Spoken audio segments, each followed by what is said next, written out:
ने को उस कल्पना को साकार कर दिया है कि आज देश के सर्वोच्च पद पर राष्ट्रपति के तौर पर एक आदिवासी महिला द्रौपदी मुर्मू विराजमान है। और आज उड़ीसा से ही वर्तमान हालात पर बातचीत करने के लिए हमारे साथ मौजूद हैं भारतीय जनता पार्टी की लोकसभा सांसद, राष्ट्रीय प्रवक्ता और पूर्व आईएएस अपराजिता सारंगी जी। जनतंत्र टीवी में आपका स्वागत है। धन्यवाद। सबसे पहले शुरुआत राहुल गांधी से। आज उन्होंने एक प्रेस कॉन्फ्रेंस करके केंद्र सरकार पे बड़ा हमला बोला और कहा कि लोकतंत्र तो देश में है ही नहीं। दो तीन बातें रखना चाहूंगी। सर्वप्रथम, देश के नागरिक उन्हें पीटीपी बुलाते हैं, पार्ट टाइम पॉलिटिशियन, शौकिया राजनीतिज्ञ हैं। आज प्रेस कॉन्फ्रेंस किया और हो सकता है शाम में विदेश चले जाएं। देखिए, देश के लिए जो काम करता है वो दिन रात जूझता है, जनता के साथ खड़ा रहता है। और मैं कहना चाहूंगी कि ये जो महंगाई और बेरोजगारी की बात उन्होंने की, महंगाई और बेरोजगारी तो बहाना है। बात असल ये है कि ईडी और सीबीआई और इनकम टैक्स डिपार्टमेंट से खुद को बचाना है और उन्हें धमकाना है और अपने परिवार के चेहरे को सुधारना है। और मैं तीसरी बात कहना चाहूंगी, जहां तक लोकतंत्र की बात है, उन्होंने बार बार कहा तानाशाही आ चुकी है, लोकतंत्र नहीं है। मैं पूछना चाहूंगी राहुल गांधी जी से और आपके माध्यम से बहुत सारे कांग्रेसियों को कि अगर 80 करोड़ लोगों को प्रति मास मुफ्त में 5 किलो अनाज देना लोकतंत्र नहीं है, तानाशाही है, तो तानाशाही सही। और मैं पूछना चाहती हूं कि अगर हमने 1.5 वर्षों में करीबन 200 करोड़ लोगों को वैक्सीन टीके लगाए और अपने देश में 2 देसी वैक्सीन भी लाए, तो अगर यह तानाशाही है तो यही सही। और तृतीय बात मैं कह दूं, जब विदेश में, हर एक देश में, मैं कहूं पूरे विश्व में महंगाई को लेकर हाहाकार मचा हुआ है, 63 देशों में 10% और 10% से अधिक इन्फ्लेशन रेट है, महंगाई दर है। और हमारे देश में आर्थिक स्थिति को इस तरह से मजबूत रखा गया है, जिसे रघुराम राजन जी ने भी कही ये बात, हमने 7% तक रखा है। तो यह अगर लोकतंत्र नहीं है, तानाशाही है, तो तानाशाही ही सही। हम गरीबों, शोषित, वंचित, पीड़ित के लिए खड़े हैं और खड़े रहेंगे। अंत्योदय हमारा मंत्र है और हम अंतिम पायदान पर खड़े खड़े व्यक्ति का हाथ पकड़कर उन्हें सामने लाना चाहते हैं। यही आदरणीय प्रधानमंत्री जी की सरकार की नीति है और नीयत है। राहुल गांधी का कहना है कि हम तो संसद के अंदर महंगाई, बेरोजगारी और समाज को बांटा जा रहा है, इन तमाम मुद्दों को उठाना चाहते हैं, लेकिन सरकार बोलने ही नहीं देती। ये बिल्कुल निराधार है। देखिए, मैं लोकसभा की सांसद हूं, मैं दिन भर लोकसभा में बैठी रहती हूं। पहली बात तो ये कह दूं कि गेस्ट अपीयरेंस लोकसभा में वो देते हैं, बहुत कम आते हैं। और जहां तक महंगाई पर चर्चा का सवाल है, मैं आप सबको याद दिलाना चाहूंगी, आप सबने भी टीवी में देखा होगा कि बहुत हंगामा किया था कि महंगाई पर सरकार चर्चा नहीं करती है। और जब मैडम निर्मला सीतारमण जी ठीक होकर आई, स्वस्थ होकर आई, तो उन्होंने चर्चा की बात कही और उन्होंने चर्चा की, उन्होंने उत्तर दिया सरकार की तरफ से। और जब मैडम सीतारमण ने उत्तर देना शुरू किया तो कांग्रेस बॉयकॉट कर गई, वॉकआउट कर गई। इसका अर्थ क्या हुआ? आधा भी नहीं सुना, इतना भी संयम नहीं, इतना भी धैर्य नहीं। और जिस प्रश्न को लेकर आप तांडव मचा रहे थे, जब वो प्रश्न का उत्तर सरकार देना चाह रही है तो आप वहां थे नहीं, क्योंकि आपके पास न तर्क है न तथ्य है। राहुल गांधी कह रहे हैं कि 70 सालों में कांग्रेस पार्टी ने जो बनाया वो 8 सालों में बीजेपी सरकार बर्बाद कर रही है। देश में तानाशाही है, 4 लोग चला रहे हैं। मैंने वही कहा, मैंने उत्तर दिया। अगर लोगों के साथ खड़ा होना, अगर लोक कल्याणकारी काम करना, अगर हर एक क्षेत्र में सर्वांगीण विकास के लिए दिन रात मेहनत करना, अगर एक भारत श्रेष्ठ भारत की बात करना, अगर सबका साथ सबका विकास, सबका विश्वास और सबका प्रयास की बात करना, अगर लोकतंत्र का खात्मा है, तो मुझे लगता है कि उनकी समझदारी में कोई भूल है। लोकतंत्र का अर्थ नहीं समझते हैं या तानाशाही की परिभाषा से वो अवगत नहीं है। देखिए, आदरणीय प्रधानमंत्री जी ऐसे प्रधानमंत्री हैं जो सिर्फ हमारे देश में पॉपुलर नहीं है, लोकप्रिय नहीं है, वो विश्व नेता अगर मैं कहूं तो अत्युक्ति नहीं होगी। बड़ी विनम्रता के साथ ये बात मैं कहना चाहती हूं। बड़ा गर्व है मुझे अपने नेता को लेकर, क्योंकि पूरे देश में, विदेश में वो आदृत हैं और एक विश्व नेता के रूप में खड़े हैं। जिस तरह से उन्होंने कोरोना के समय देश का प्रबंधन किया, हम सब का हाथ पकड़ के वो खड़े रहे, कौन सा प्रधानमंत्री ऐसा कर सकता है? और हर एक क्षेत्र में कैसे कौन सा सही कार्यक्रम आए और हर एक कार्यक्रम की सुपरिचालना हो, इस दिशा में उनकी तरफ से और उनकी टीम की तरफ से हर संभव प्रयास किए जा रहे हैं। जितनी भी ऐतिहासिक भूल थे, देखिए आर्टिकल 370 हो, आर्टिकल 35A को जो हमने विदाई दी, एक विधान, एक निशान और एक प्रधान की जो बात हमारे मैनिफेस्टो में लिखी हुई थी, जम्मू कश्मीर को हमने भारत के साथ जोड़ा, ये कितना बड़ा पदक्षेप था। ट्रिपल तलाक को हटाना कितना बड़ा पदक्षेप था। नागरिकता संशोधन आइन लाना या कानून लाना कितना बड़ा संशोधन, कितना बड़ा पदक्षेप था। तो मैं कहती हूं कि जो बड़े बड़े काम हैं, जिससे मुझे लगता है देश का मानचित्र बदल रहा है, समय लगेगा। देखिए, development is always a process, और 135 करोड़ का यह देश है, तो ऐसी स्थिति में समय लगेगा। लेकिन 8 वर्षों में जिस तरह से आदरणीय प्रधानमंत्री जी ने काम किया है, काबिले तारीफ है। मैं भारतीय जनता पार्टी की प्रवक्ता हूं या उनकी टीम की मेंबर हूं, इसलिए मैं नहीं कह रही हूं, मैं देश के नागरिक के हिसाब से मेरी यह अनुभूति हुई है, मैंने हृदयंगम किया है, इसलिए मैं कह रही हूँ। राहुल गांधी का कहना है कि देश के वित्त मंत्री को अर्थव्यवस्था का ज्ञान नहीं है। उन्हें ज्ञान है क्या? श्री राहुल गांधी जी जो पार्ट टाइम पॉलिटिशियन हैं, उन्हें ज्ञान है क्या? उन्होंने समझदारी के साथ आदरणीय वित्त मंत्री का जो वक्तव्य था उसे सुना क्या, और सारी बातें समझ में आई क्या? देखिए, बार बार आदरणीय वित्त मंत्री ने विभिन्न सर्वे के रिपोर्ट्स के बारे में कहा, और बार बार उन्होंने आरबीआई का नाम लिया। कभी नहीं कहा कि मेरा मंत्रालय ऐसा कहता है। और ब्लूमबर्ग सर्वे की बात कही, यूएनडीपी की रिपोर्ट की बात कही, आईएमएफ इंटरनेशनल मॉनेटरी फंड की रिपोर्ट की बात कही, रघुराम राजन जी को बार बार कोट किया। उन्होंने जानकर कहा कि बाहर के जो लोग हैं, जो हमारे साथ नहीं है, वो भी हमारी आर्थिक स्थिति की तारीफ कर रहे हैं।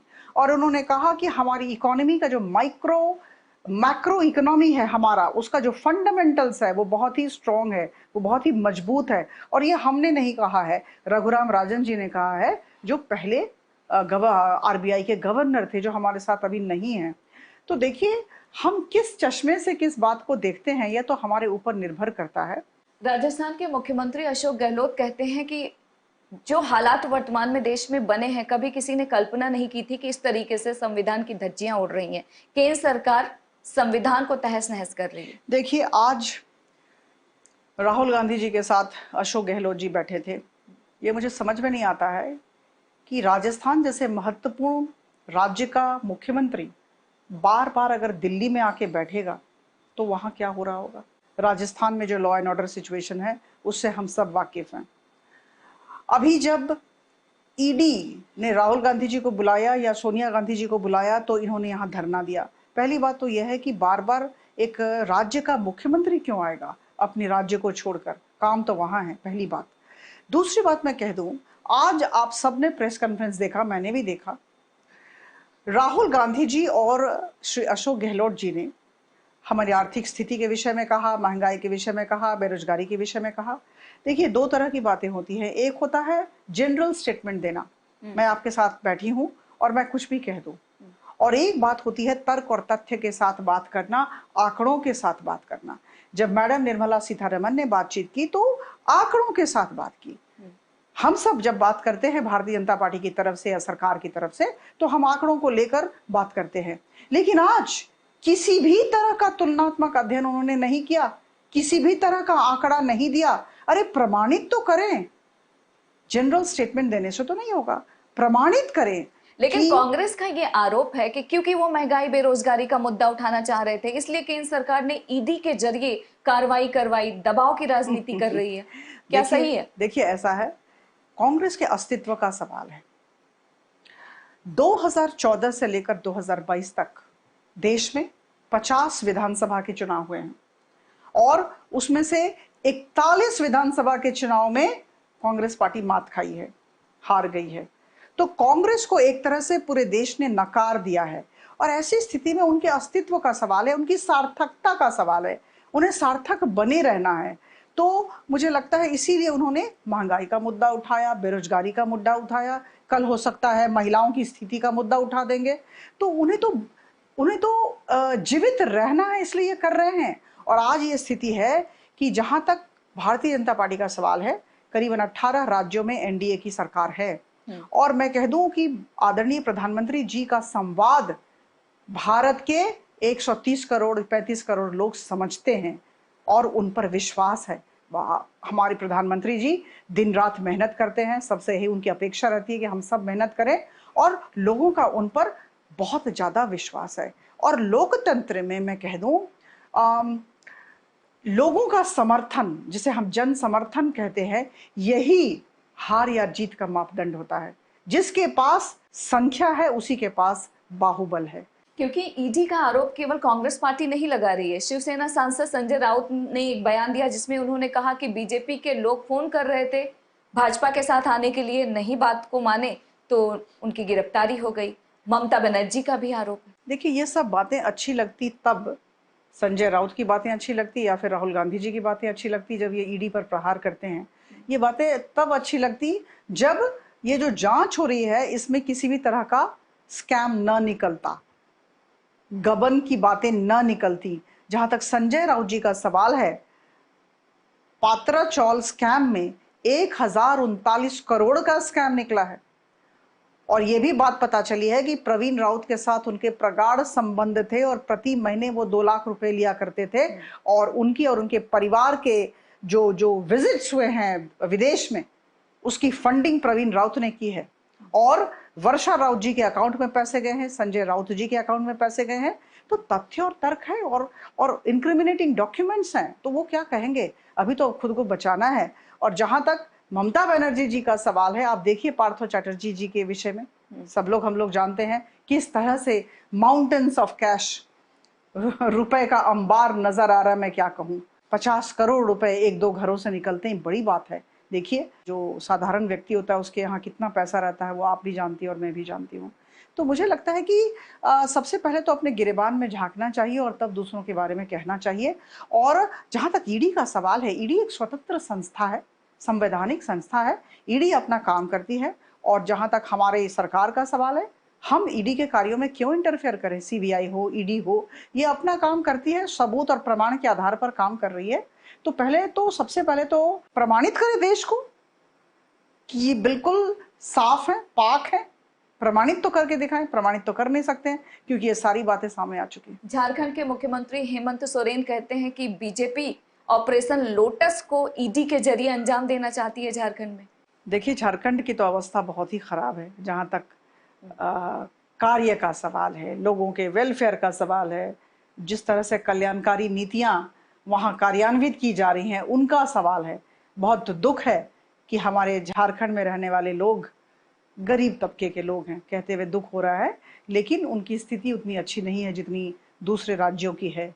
तो ऐसी स्थिति में वहाँ के मुख्यमंत्री जो हैं, उन्हें अपने कार्य पर ध्यान देना चाहिए, इधर उधर ना देखें।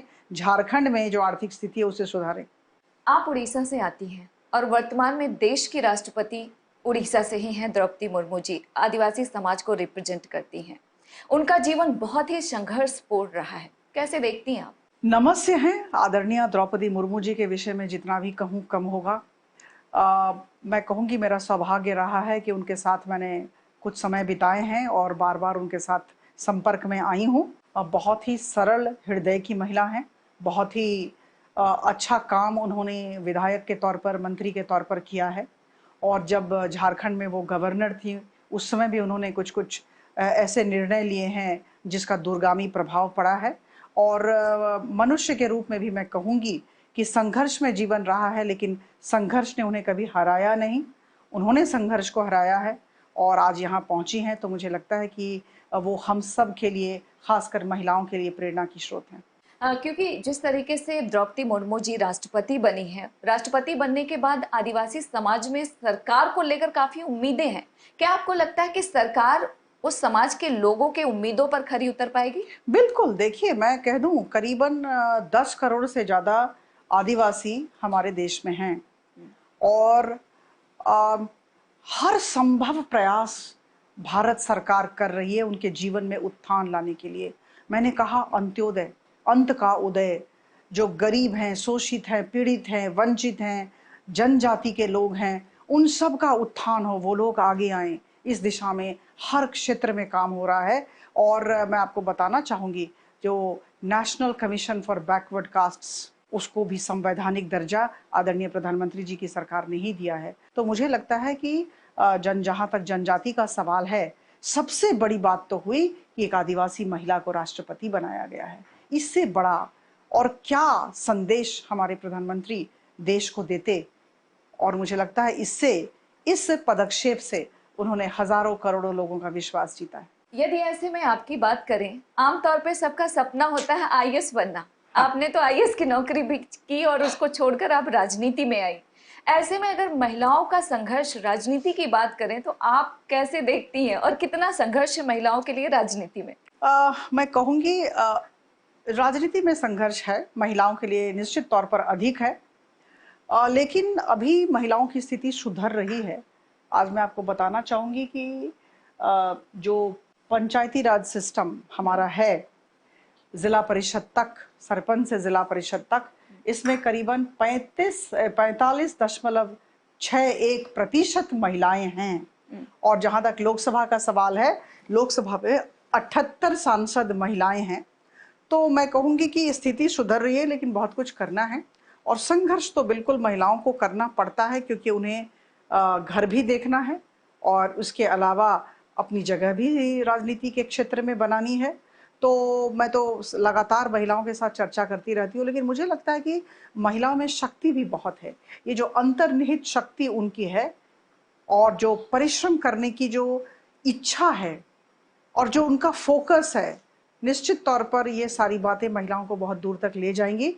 और आदरणीय प्रधानमंत्री जी के युग में मुझे लगता है महिलाओं के उत्थान पर बहुत ध्यान दिया जा रहा है। राजनीति में भी महिलाएं आगे आ रही हैं। और जहाँ तक मेरा सवाल है, मैं लोकनीति और लोक सेवा के लिए यहाँ आई हूँ।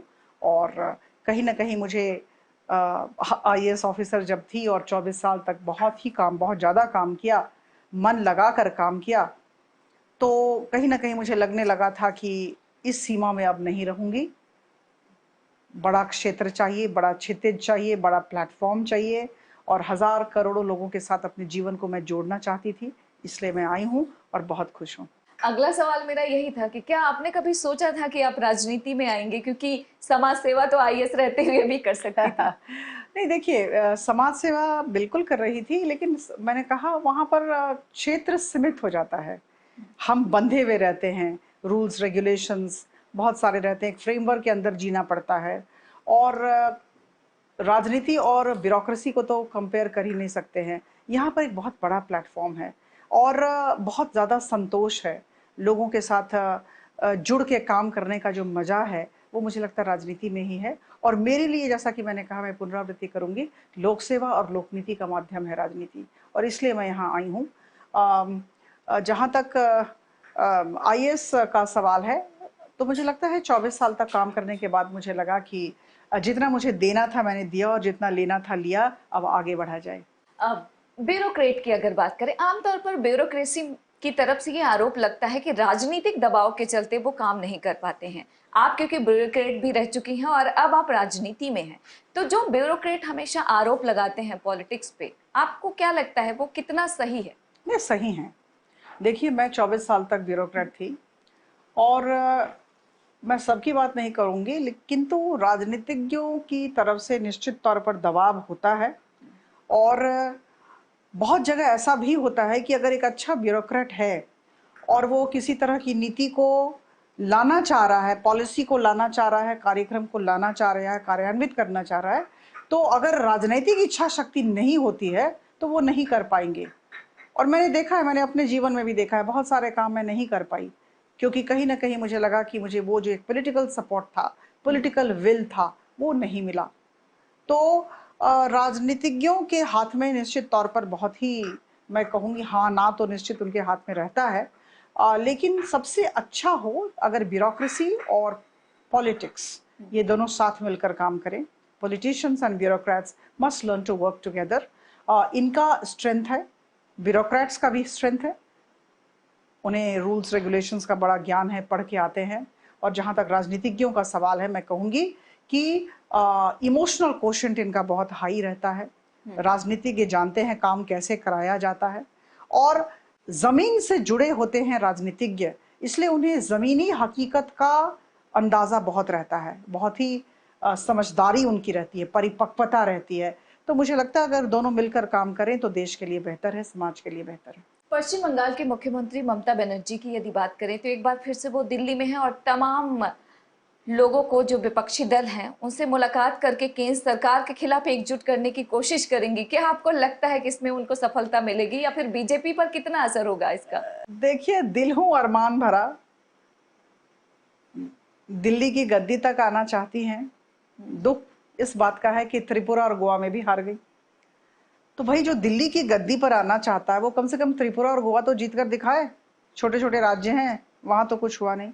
और ये बार बार सारे लोगों को मिलाना बैठाना आती हैं, लेकिन होता कुछ नहीं है। आपने देखा कि जब आदरणीय द्रौपदी मुर्मू जी को हम लोगों ने एनडीए कैंडिडेट के हिसाब से फील्ड किया, तो ऐसी स्थिति हो गई कि राष्ट्रपति के पद के लिए कोई खड़ा होने के लिए भी तैयार नहीं था। और मोहतरमा ने बहुत कोशिश की, मैडम ममता बनर्जी जी ने बहुत कोशिश की कि सही कैंडिडेट आए। एक ने मना किया, दूसरे ने मना किया, तब तीसरा कैंडिडेट आए और अभी भी वही हालत है। आदरणीय धनखड़ जी हमारी तरफ से कैंडिडेट हैं और ऐसी अवस्था हुई कि टीएमसी ने कहा मैं नहीं जाऊंगी, मैं सपोर्ट नहीं करूंगी। तो मुझे लगता है, देखिए, एक बिखरा हुआ घर है विपक्ष, और कभी ये नेता बन जाते हैं, वो नेता बन जाते हैं। मुझे लगता है कि अगर इनके हाथ में सत्ता कभी आई तो 7 दिनों में 7 प्रधानमंत्री तो जरूर होंगे देश के लिए।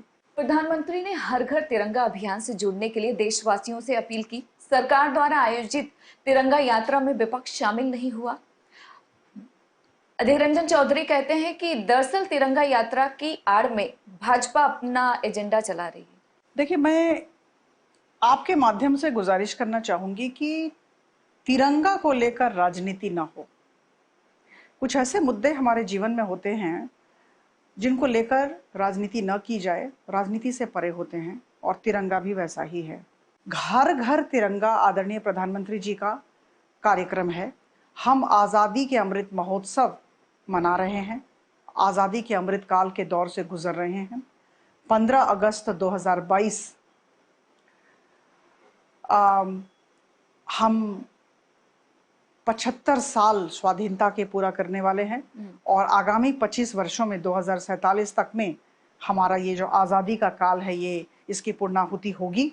और इसी संदर्भ में आदरणीय प्रधानमंत्री जी ने सबको कहा 20 करोड़ घरों में तिरंगा फहरेगा। तो मुझे लगता है कि जहां तक तिरंगे का सवाल है, तिरंगा एक यूनिफाइंग फैक्टर है। धर्म, जाति, वर्ण सबको छोड़कर हम सबको एकजुट होकर ये तिरंगा का उत्सव मनाना है। और मैं कह दूं कि तिरंगा देश के प्रति हमारी श्रद्धा और सम्मान का प्रतीक है, यह हमारी आन बान और शान है। और तिरंगा के साथ राजनीति न हो। मैं कहूंगी, अधीर रंजन चौधरी जी को अनुरोध करूंगी कि लोकसभा में वो कांग्रेस का प्रतिनिधित्व करते हैं और किस में राजनीति करनी है और किस में राजनीति नहीं करनी है, इसकी परिपक्वता, इसकी समझदारी उनमें होनी चाहिए। राहुल गांधी ने तिरंगा झंडा से कंपेयर करके संघ परिवार पर बड़ा हमला बोला। क्या आपको लगता है कि तिरंगा को लेकर राजनीति करना सही है? यही मैंने कहा, संघ परिवार को लाना भी सही नहीं है और तिरंगा को लेकर राजनीति करना भी सही नहीं। समाजवादी पार्टी के नेता हैं सफीकुर रहमान बर्क, वो कहते हैं कि हम घर पर तिरंगा लगाएंगे तभी देशभक्ति का प्रमाण मिलेगा, क्या हमें सर्टिफिकेट की जरूरत नहीं? देखिए, ऐसा है कि कुछ सिंबल्स होते हैं, कुछ यूनिफाइंग फैक्टर्स होते हैं जो हमें जोड़ते हैं। तो तिरंगा के उत्सव को जो व्यक्ति विरोध करता है, मुझे लगता है वो देशद्रोही है। मुझे लगता है इससे ज्यादा मुझे नहीं कहना चाहिए। आज के संदर्भ में जो हर घर तिरंगा का विरोध करता है, जो आजादी के अमृत महोत्सव का विरोध करता है, उसके अंदर देश प्रेम नहीं है, देश प्रेम की भावना नहीं है, और वो देश विरोधी, देशद्रोही है। इससे अधिक मैं नहीं कहना चाहूंगी। आखिरी सवाल नहीं है मेरा, ये एक संदेश है आपसे। 15 अगस्त का मौका है, ऐसे में आप देश के तमाम लोगों को क्या संदेश देना चाहेंगे? एक भारत श्रेष्ठ भारत। हम सबको मिलकर अपने देश को बहुत आगे ले जाना है और आदरणीय प्रधानमंत्री जी और उनकी सरकार की जो भावनाएं हैं उन्हें समझना है। और मुझे लगता है आदरणीय प्रधानमंत्री जैसे व्यक्ति का हाथ मजबूत करना है, उनकी नीयत और उनकी नीति पर प्रश्न चिन्ह न लगाया जाए और हम सब आगामी 25 वर्षों में अपने देश को विश्व में सबसे आगे ले जाएं। आपने हमें समय दिया, उसके लिए आपका बहुत बहुत शुक्रिया। Thank you.